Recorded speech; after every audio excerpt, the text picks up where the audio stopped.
What's up, guys? Welcome to the Metal Roofing channel. I'm Thad Barnette and welcome to Q&A Mondays. Today, we're gonna talk about how to transition from installing shingles or another type of roofing system into installing metal roofing.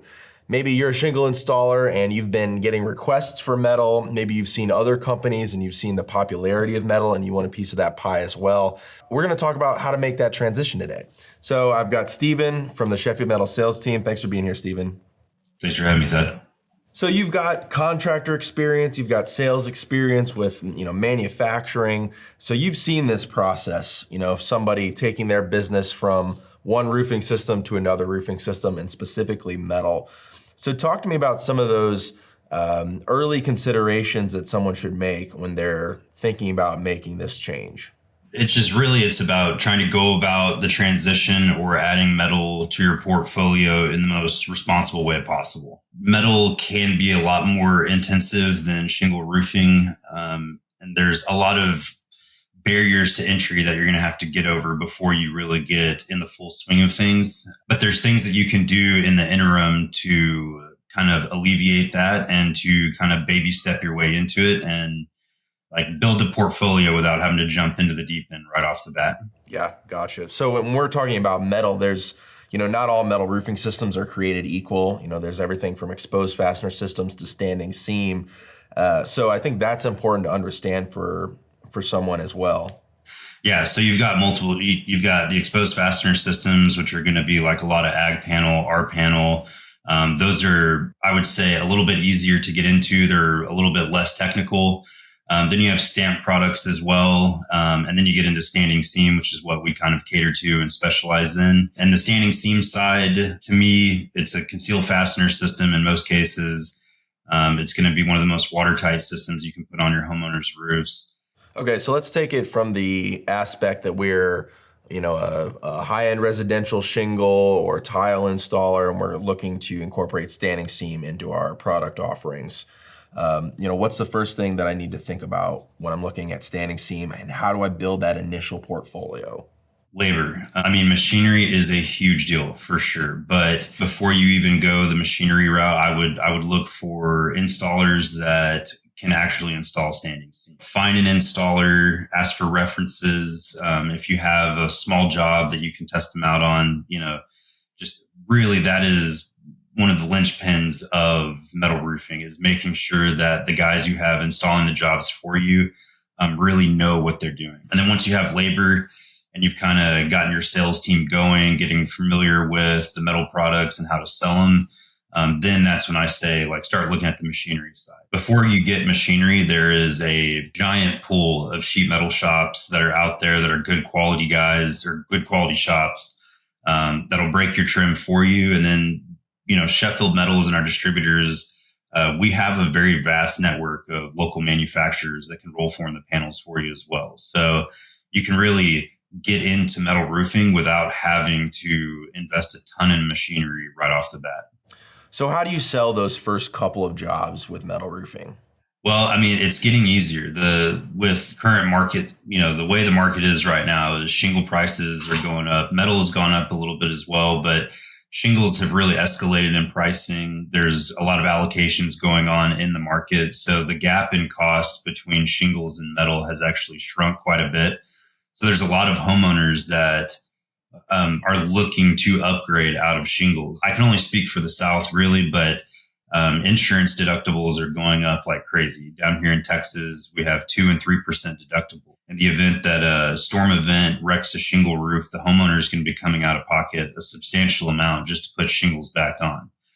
So more and more people are really looking for a sustainable roofing system so just teaching your guys the features and benefits of that metal roof when they're going in and pitching the homeowners on a re-roof and offering those upgrades. It's a really good time to step into it when they're already going to be having to replace. So let's say I've sold my first metal job. How do I make sure that this roof is put on correctly and I have all my ducks in a row when it comes to doing my first install?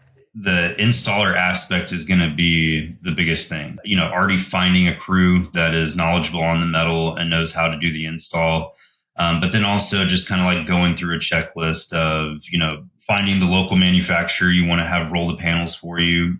we have people in our network that you can buy the coil and take it to them, or you can turnkey the whole thing through them. There's a lot of guys out there that are looking to keep their machinery and their crews busy. And so they will do a lot of turnkey projects for these new guys coming on to metal. That is probably the safest way to get into metal. And it also gives you an opportunity to get out there and watch the job go on. Maybe subbing the job out to someone who's already very experienced in it, and then going out and watching your job get put on by them. That is a great way to learn. That's how I learned over one summer. I actually jumped on the roof after I sold a few and just had the crews teach me how to go through all the process and everything to look out for. And it gave me a big head start on selling roofs in the future. So let's say that I got my first couple roofs under my belt. Talk to me about how I can incorporate this product into my portfolio for the long term, responsibly, as you say, in a safe way.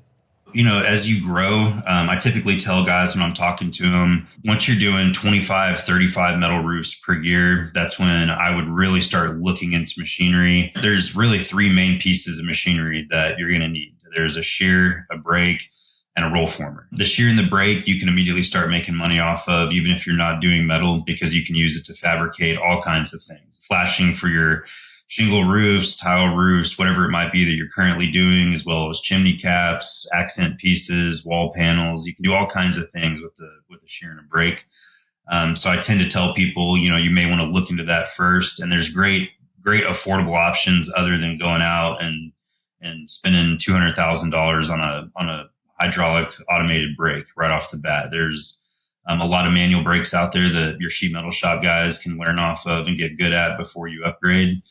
And then finally, and kind of like the linchpin, is the actual panels themselves, stepping into a roll former. After you've kind of passed that 35 roofs per year situation and you're up into the 40s, 50s, that's when it's like, okay, I should have bought machinery 3 or 4 months ago. Build up that book of business, get the momentum going with your sales team, and then really start shopping for the machinery and then purchasing kind of piece by piece.